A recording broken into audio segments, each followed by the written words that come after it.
Hi, welcome to Wow Mom. I'm your host, Ingrid Williams, and I'm so excited to be here with you today. Today's show is so exciting for me because it's talking about one of the most scary experiences that you can possibly have as a mom and a parent, and that's preparing your child to leave the nest, to go on to the next stage of life, college or working or trade school, whatever it might be, just sending them off to the world of young adulthood, even though they're still babies to us. And to help me explain that experience for you, I have Miss Maureen Tillman. She is a licensed clinical social worker, and she is the founder of College with Confidence.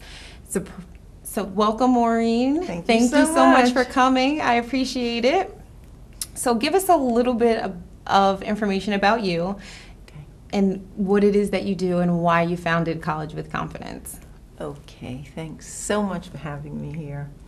I'm as you said, I'm a clinical social worker. I have been actually practicing for 37 years and have had offices in Maplewood and Morristown now for 30 years. Actually, most recently in Maplewood, but I've been in Morristown for 30 years now. And I treat adults as well as adolescents.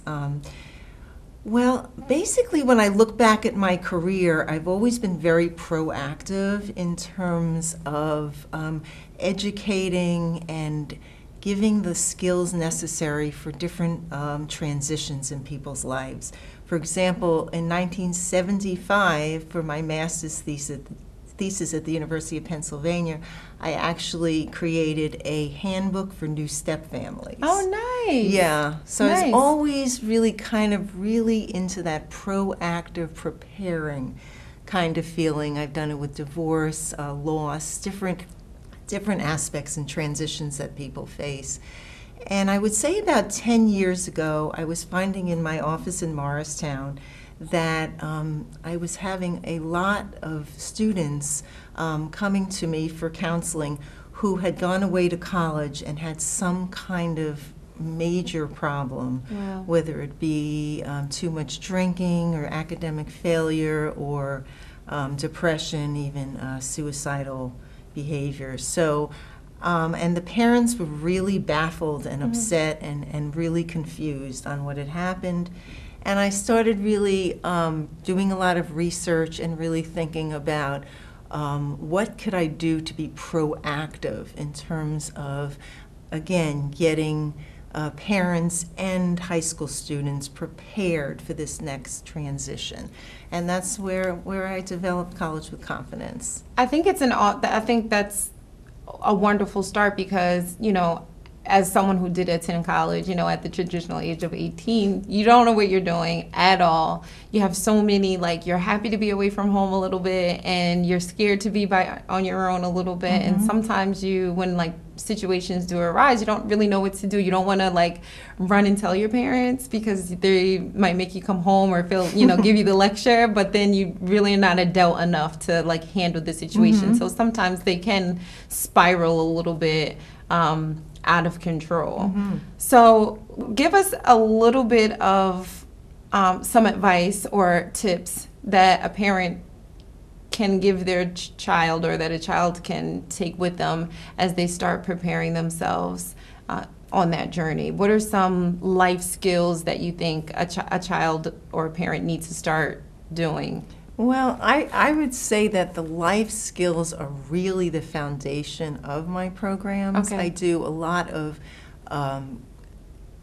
lectures and presentations to parents and schools and doctors and all the different people that come across students when they're in high school to all be aware and start talking to them about these kinds of skills. And I liken these skills to building muscles because they take time and they take practice and they take repetition. So it's not, none of these things come quickly and easily, but they're just so important. And I will just read you the list that I feel are key for a successful college transition. Okay. Assertiveness and self-advocacy, ability to make healthy choices and decisions, coping with stress, anxiety, and depression, self-awareness, being realistic about who you are, time management, financial literacy, and a healthy relationship with alcohol, drugs, food, gambling. Right. So those are really, really key, I feel, in terms of that transition. Right, and they sound so much like common sense. Like, it's not something maybe that we don't know, but it's something that we oftentimes realize that we never learned. You know, we might know it, but we didn't learn it. Yes. So as a parent of a smaller child or a younger child, my daughter just started the first grade, I'm sure that right before they go off to college is kind of like pushing it to start Yes. and like instilling those things. It should kind of be like a refresher at that point. So what are some of the things that you can, like, what is a good age to start introducing those life skills to children so that you know that they're thoroughly prepared before they even get to the transition? Well, I think almost any age, but I would say elementary school for sure.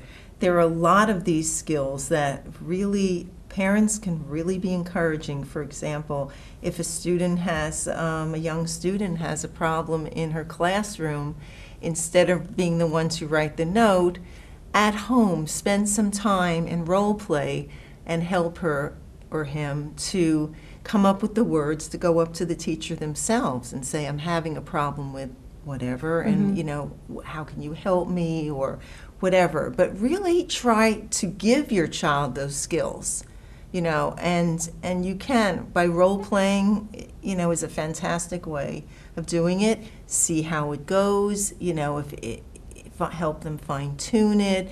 Obviously, if it's a really major problem, you do get involved. Right. But really try with the smaller issues to give them those opportunities. I think decision-making at a very young age, when it's an appropriate decision, of course, is great, you know, and help them again. Okay, so the pros and the cons. If I do this, then this is what's going to happen. If I do that, that's what's going to happen. And as hard as it is, you know, if it's really not going to have any really negative consequences, let them do it and let them bear the consequences, because I think that's another thing that I've seen, you know, through the high school years and even into college, which I call bubble wrapping. I just think that parents bubble wrap their kids and don't want them to experience disappointments and problems.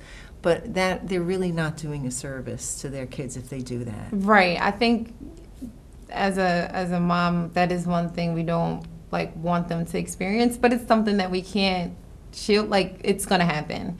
Even if it's something as little as, you know, they don't do as well as they thought they were going to do on a test, or, you know, they get picked last to be, you know, on the dodgeball team or whatever it is. There's, even within their own little world, that will come disappointments that we won't be able to shield them from. So I think it is really important to try to help them be emotionally stable enough and emotionally equipped enough to deal with it. And it's a hard thing to do, because the last thing that you want to do is see your child be disappointed or be hurt. But it is just a part of life, and you kind of want to hover the helicopter mom or bubble wrap them so that even if they hit the wall, it doesn't hurt as much. Right, it's but true. I do have to say that it is like a strong disservice to kind of act like those things don't happen. So I think it's a really good lesson. What is college with confidence, and how, like, the confidence part is really standing out to me, because I think that every parent wants their kid to be confident in whatever, just in life in general, whatever it is that they're doing. So what are some of the things that a parent can start with, maybe like a 6-year-old, or if they have a 10 or 12 or 13-year-old, what are some of the things that they can start doing at the younger age to help build that confidence in their children? Well, I think a lot of what we were saying before, you know, again, making decisions, being your own advocate, whether it's with your coach or whether it's with your teacher, it might be with your rabbi, you know, your minister in religious school, might be with a friend they're having in trouble with. That's a really, really important skill. And also, I would say another area that's really, really important is role modeling. Okay. I think that, in this really, really hectic life we all have, and wanting our kids to really be exposed to all kinds of sports and art and drama and everything, I think that we don't realize how powerful we are as role models. And I think that's something that I've seen a lot in my work with parents of teenagers. Some regrets, you know, at that point, as they're launching their students. I kind of wish I had done this. I kind of wish I had done that. And it's harder at those stages. It's not impossible for people to change it all. And I actually think that, you know, young adults really appreciate when their parents make changes, right, whatever they are. But I think that to take a real inventory of yourself when you have young children and really think about what are the most important things that you want to convey and model, whether it be your relationships with your spouse, your parents, whether it be your relationship with alcohol yourself, or if you're a workaholic, or being athletic, being fit, eating well, all those things. They're just absorbing it and watching it. I think that is like a really powerful point. It's probably like a whole different show all in itself. Because I see it. I see how we're our children's first teachers. You know, sometimes I'm like texting too much or on the BlackBerry with email, being a small business owner, and I'll see my daughter like with some old phones around the house, and and I'm like, do I really sound like that? Or if she's, you know, playing with her dolls and out of the corner of my ear, I'm just hearing her like say something that I would say to her, and I'm like, this is how I sound to her. So it's primitive, you know, like it's very, very, very important that we watch what we do and we be the first examples, because we are our children's first teacher. So hold that thought. When we come back, we are going to talk to Maureen a little bit more about how to really dig into the process of life after high school. We'll be right back in a brief minute. Thank you. Television is a powerful and influential medium that allows different groups the opportunity to produce programming that directly affects their own communities.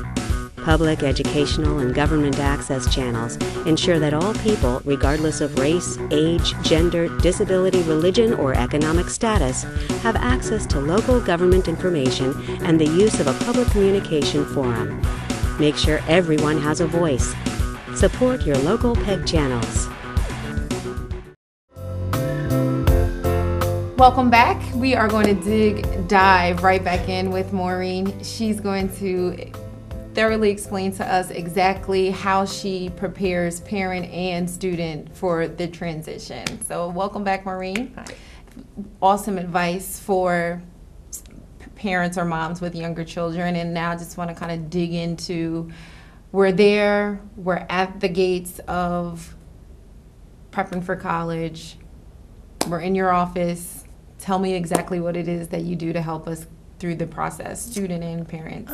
Okay, so really, students and parents come to me, number one, with a wide variety of issues and concerns, really wide variety of functioning, actually, also, and how well the student has been doing emotionally and academically and socially. So it's really a wide range. And I have very strong clinical skills, as I mentioned, from 37 years of practice. So I bring these clinical skills and really evaluate where they are emotionally, academically, and socially. And with that, we really come up with a plan to give them, you know, these different coping tools, again, whatever specifically they need. And it also depends on when they come to me in the process. They could come to me sophomore year, and seriously, some come to me 3 weeks before they're leaving for college. Wow. What is your, if you had your perfect age, what would it be? Well, I guess what's a little bit tricky about my practice is it does cross from over psychotherapy and more of a life skills coaching. Okay. So again, it so depends on what they're bringing to me. Okay. But I really, really recommend to parents, if they have any concerns about their kids in high school, that they get them help then, because once they're in college, they just don't have any control to really make that happen. Right. But in high school, they do. So that's a piece of this too. But I would say, for the college process you're talking about, I would say probably junior year is the best. And a lot of that is developing these skills, these coping skills, the academic perspective. And another area that I think is really important to talk about is the whole career perspective. Okay.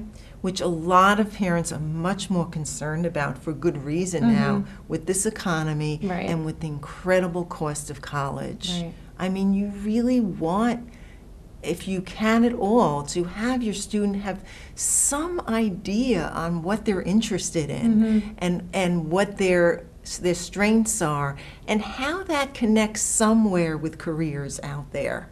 And I think without pressure, in a very age-appropriate way, the earlier they can just start exploring that, the better. Whether it's going with their parents' friends to their jobs, shadowing them for a day,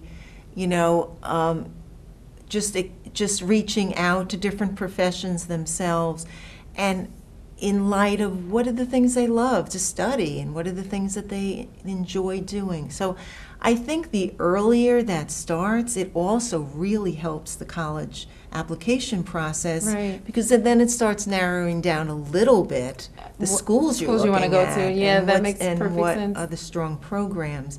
So I incorporate really all of that in what I do.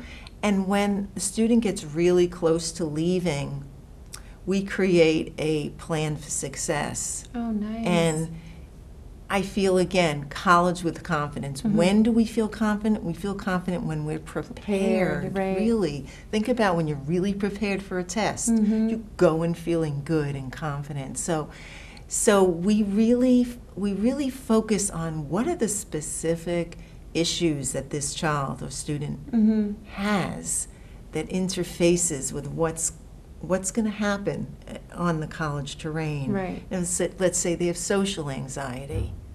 We really talk about what that's going to mean and give the skills, and talk about roommate issues and reaching out to new friends. And, every student I see is, totally individual. There's no cookie cutter college confidence package here. It's what they bring to the table, and then looking at what's coming up.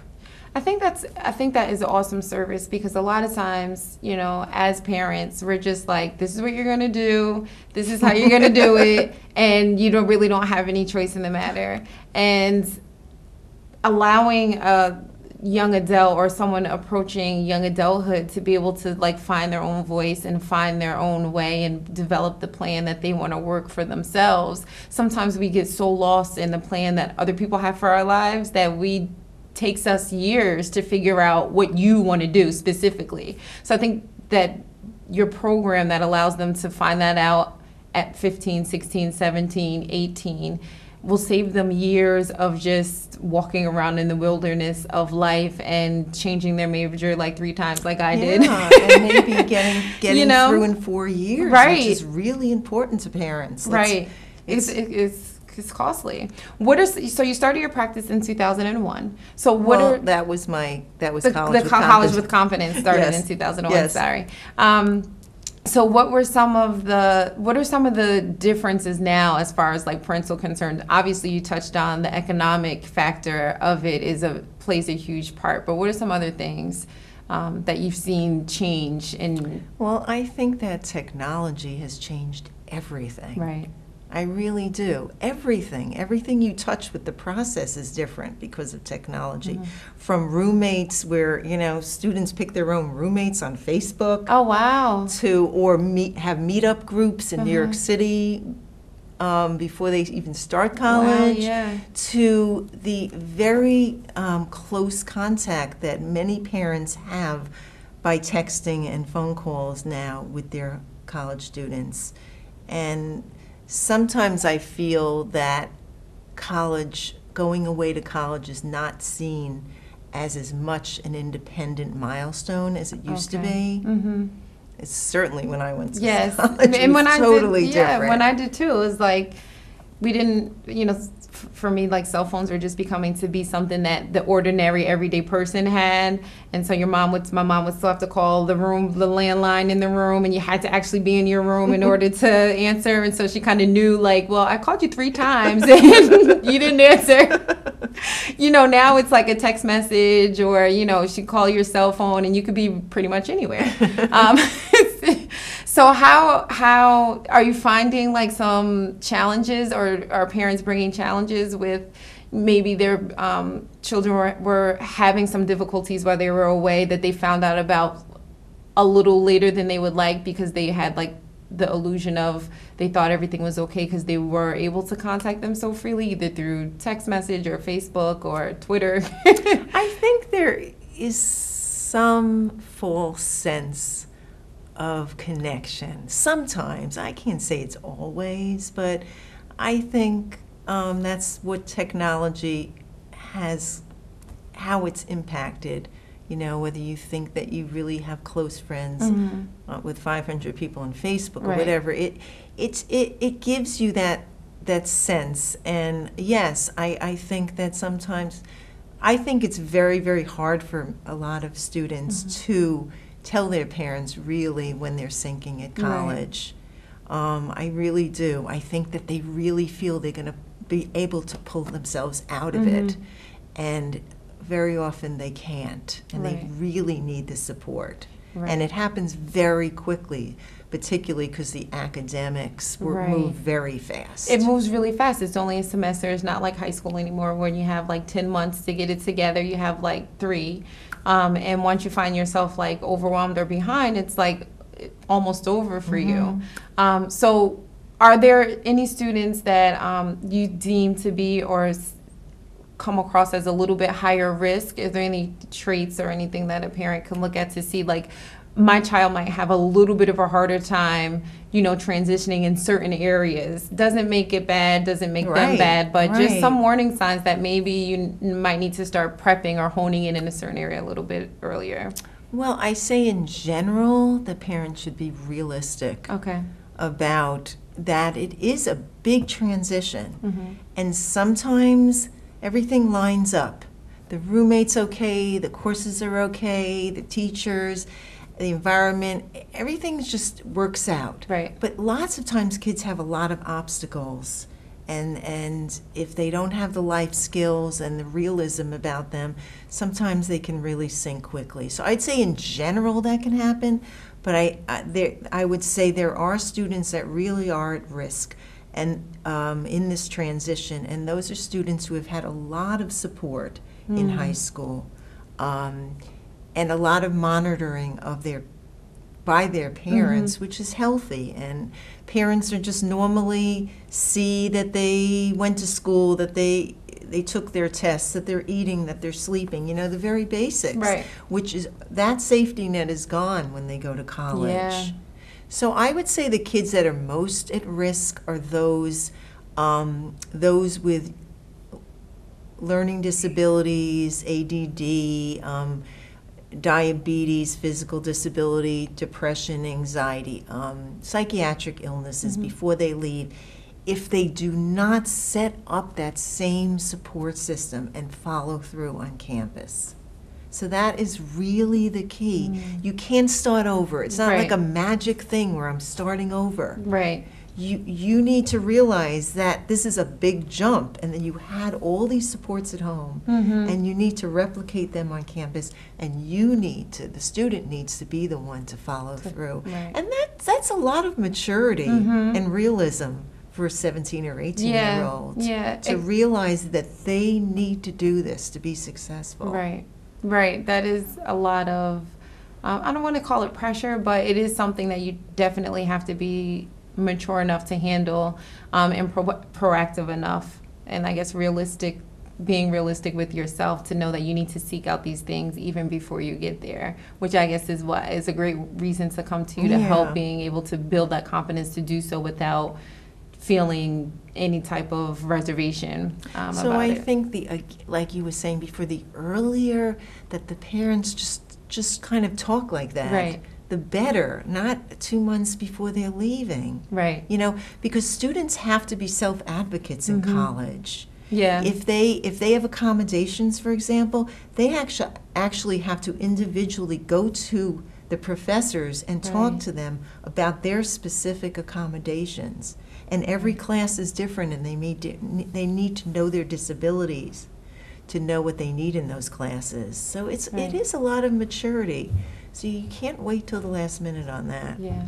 Well, thank you, Maureen. Those have been some really great tips. I really appreciate it, and I hope that someone out there has been very well, been really informed of all the knowledge that you bring, because it was really informative and eye-opening. Thank you. Thank you so much for joining us today. I hope that you enjoyed Maureen's tips about how to prepare your children for life after the nest, I guess you would say.